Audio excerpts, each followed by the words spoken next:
Today, we are going to be creating a self-portrait, and we're going to use color pencils. I'm using the Prang large triangular color pencils for my self-portrait. You're also going to need a sheet of paper, a permanent marker, a pencil, and an eraser. We are going to be drawing together, so grab those supplies and let's follow along as we create our patterned color pencil portrait. To begin, we're going to take our piece of paper and make sure that it is going up and down or that it is vertical. We want our paper to be vertical or up and down as we draw. To begin, we are going to draw with a pencil. When you are finished with your entire drawing and you're happy with it, then you will be tracing over your drawing with a permanent marker. First step is we are going to draw the shape of your head. So about in the middle of the paper is where we are going to place that shape. We are not going to draw a circle for the shape of your head. Your head is actually shaped like an egg. That's right, you're an egghead. Except eggs, when they sit in the carton, the narrow part is at the top and the wide part is at the bottom. Your head is actually the opposite, with the wide part at the top and the narrow part at the bottom. Now, even though we said your head is shaped like an egg, I'm going to begin by tracing something that is round. You might want to find a cup or a glass that is round, and you're going to place it in the middle of your paper and then scoot it up just a little bit. Now, when we're finished tracing that, we're going to be making a letter U shape under that circle. That will give us the egg shape, and that will be our jaw. Before we begin, let's talk about the amount of pressure or how hard we should push down on our pencil when we're drawing with it. If I'm practicing on my hand, I'm pressing very lightly. It should tickle my hand. That light pressure or that tickling line is what I will be using as I draw. The reason is if I draw something that I'm not happy with, it'll be much easier for me to erase. Now I'm going to use my other hand to hold that glass dish in place as I trace around it, drawing with that light tickling line. Now that we have that round shape trace, we now need to draw a curved line like the letter U for our chin. So sometimes it helps if you do a little air drawing or practice drawing first. But to give ourselves some guidelines for that, why don't we put a tiny little dot on one side of the circle? These dots are going to later be erased, so make them small, and a tiny little dot on the other side. This will be our beginning and our ending spot. I'll practice one more time with my finger first before taking my pencil and drawing that light whispering line. That way, if I draw something I'm not happy with, I can easily erase. Once finished, I now have a curved line that is the shape of my jaw. Now let's grab that permanent marker and trace the shape of our head. But we have to be careful here in what we trace because we cannot erase a permanent marker. Notice I'm only tracing that curved letter U line that I made for the jaw, and I'm doing this very slowly and carefully. I like to rotate my paper as I trace. I think it makes it a lot easier. Notice I'm now tracing the top of the circle. I did not trace the lower part of the circle. I traced the curve we made for the jaw and the top of the circle. In fact, that lower part of the circle, I am now going to erase. So now I have the shape of my head and I'm ready to move on to drawing the neck. Your neck is not skinny, so make sure that you don't make your lines too close together. We're going to be drawing two vertical lines that come down, and those two vertical lines that come down are going to be for our neck. I'm going to be drawing with a permanent marker so you can see what I'm drawing. You might want to draw with a pencil and later trace with your permanent marker. Now your neck is not flat, it's rounded like a cylinder. So we don't want to use a straight horizontal line here.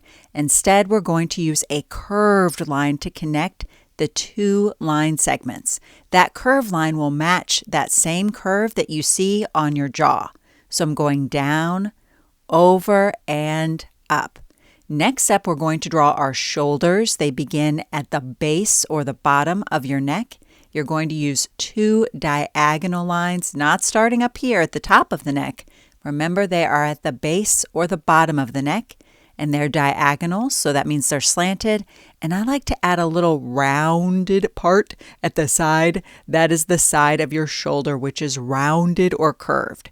So I start with the diagonal line and then I round it at the end. Now that we have our head, neck, and shoulders complete, let's work on our face. The first thing I'm going to do is use a pencil to draw some guidelines. So I'm going to start at the top of the head and drawing very lightly with that whispering line, go all the way down to the chin. And that is a vertical line that will be my guideline. Now I'm going to make one that goes from one side of my face to the other. It's not quite in the middle, but a little bit above. Notice I drew very lightly. Let's begin with the eyes. I'm going to put my finger on one side of that guideline and make a little notch. Starting there, I'm going to make an arch line that's curved like a rainbow. I'm going up, over, and down, and that is going to be the top of my eye. Now I'm going to use my fingers like calipers or little measuring tools to measure the width of my eye, freeze my fingers, put my fingers down again. This will help me figure out the placement of my other eye. Your eyes are exactly one eye apart. I'm repeating this step of drawing the arch line on the top of both. Now I'm going to reverse that arch line, flip it upside down, and draw one underneath. Now I have my eyes. Let's next use a circle to draw our iris. When somebody says to you, "What color are your eyes?" they're actually asking you, "What color are your irises?" This is the colorful part of your eye. It's a nice large circle inside the eye shape. And next up is a smaller circle. This is the pupil. Now we have created our eyes. Let's next work on our eyelid. That is the skin that covers your eye when you blink. It is a parallel line or a line that copies that of the very first arched rainbow line we drew, and it's just above your eye. Now your next step is eyelashes. Now you don't have to draw eyelashes if you don't want to. We have them because they protect our eyes and keep dust and dirt out. You have longer eyelashes on top and smaller ones on the bottom. Draw them if you want to using a curved line. Above your eyes, you're going to make an arched line, and that line is for your eyebrows. Now, as we're drawing, our drawings may look very similar because we're kind of doing a generic face. But when you have a chance to really look at your beautiful face in the mirror, see how your beautiful face is different than the one that you draw. All of those unique features that make your gorgeous face definitely will need to be included. Now let's work on a nose. I'm starting at this intersection and putting my thumb at the chin, and I want to find the middle of this line segment. So I'm bringing my fingers together. That will give me the middle, and I'm putting a little line there for where I will add my nose. I'm doing something similar here for the mouth. I'm going to find the middle of that line segment and drawing a line. Now let's work on our nose. Your nose comes away from your face. So to show that, starting near my eyebrow, I'm making a curved line that rounds away from my middle of my face.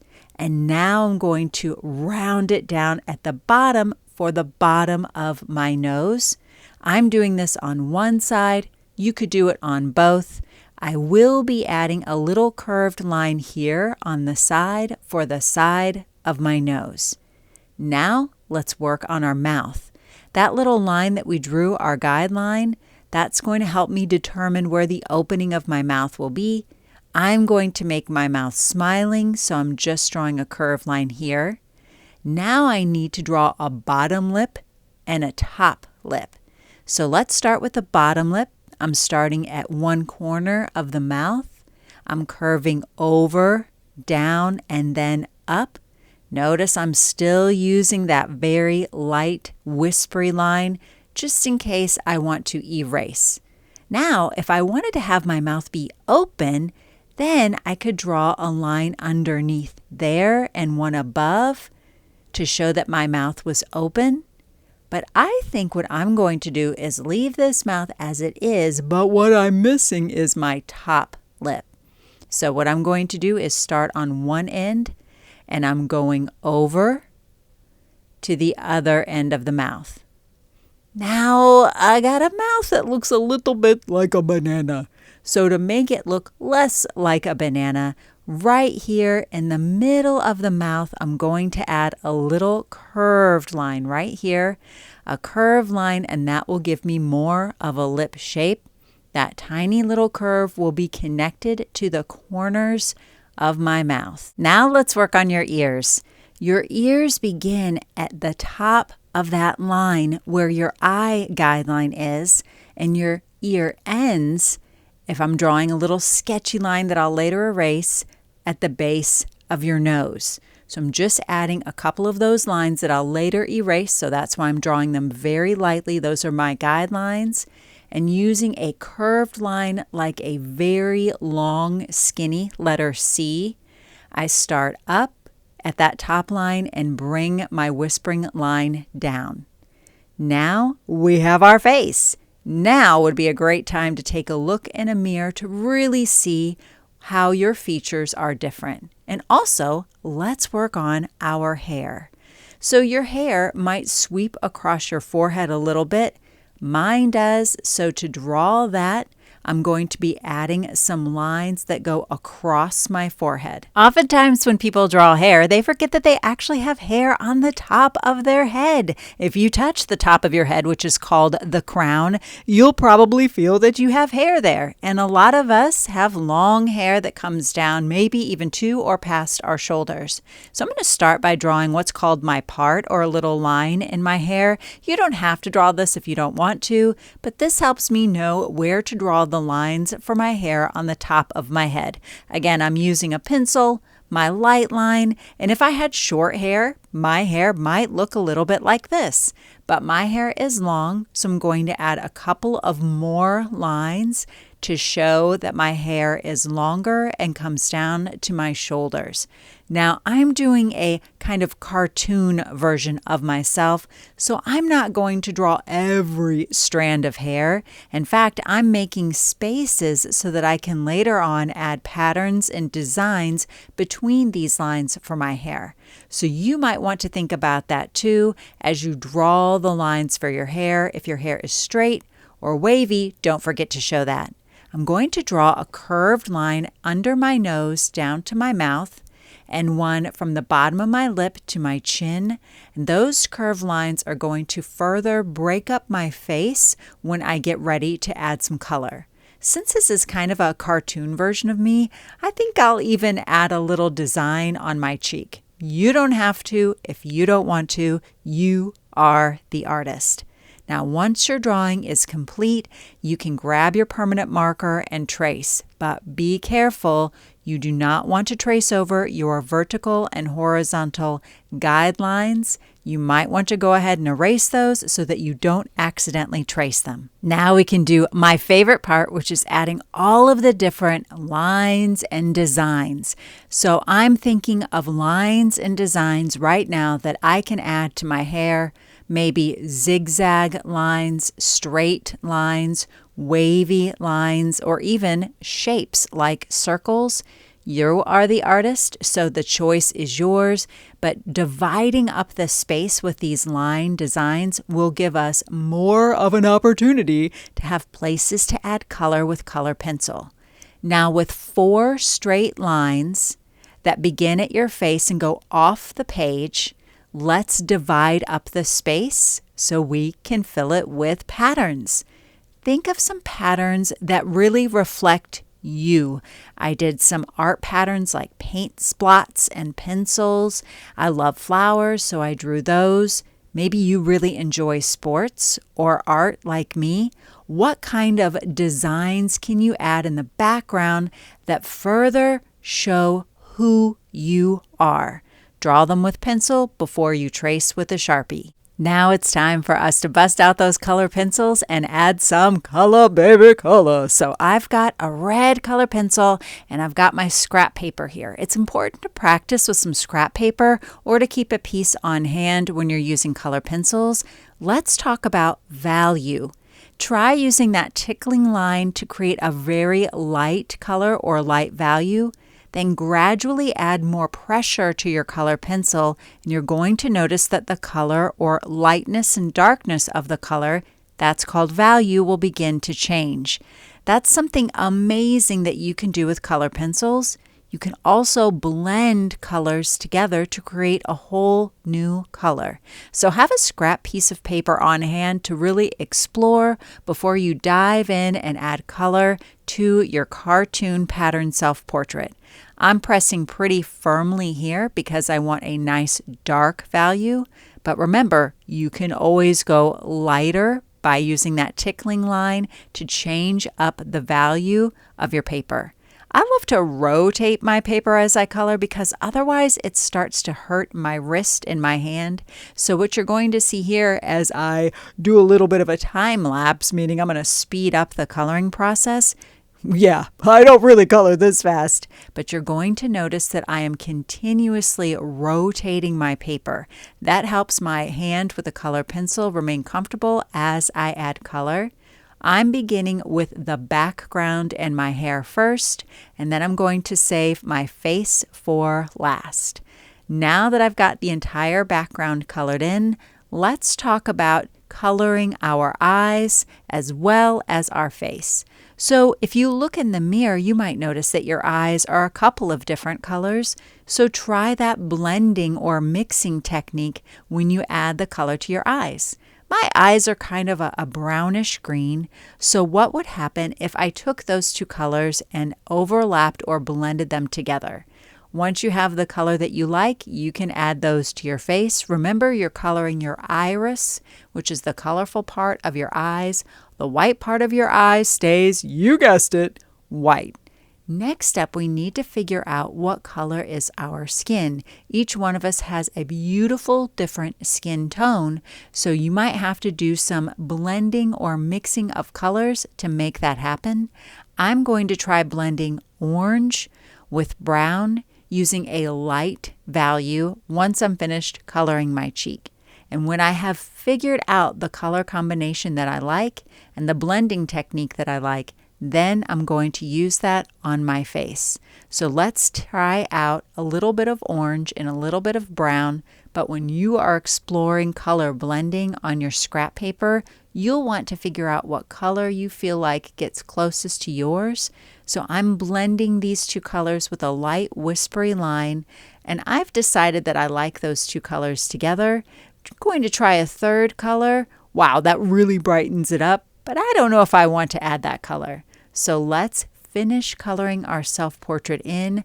You are the artist, so you get to decide what value, meaning how hard you're going to press with your color pencil, and what color exactly you're going to settle on for your beautiful face. When you color your neck, you'll want to press a little bit harder with your color pencil to create a darker value to show that your neck is in shadow.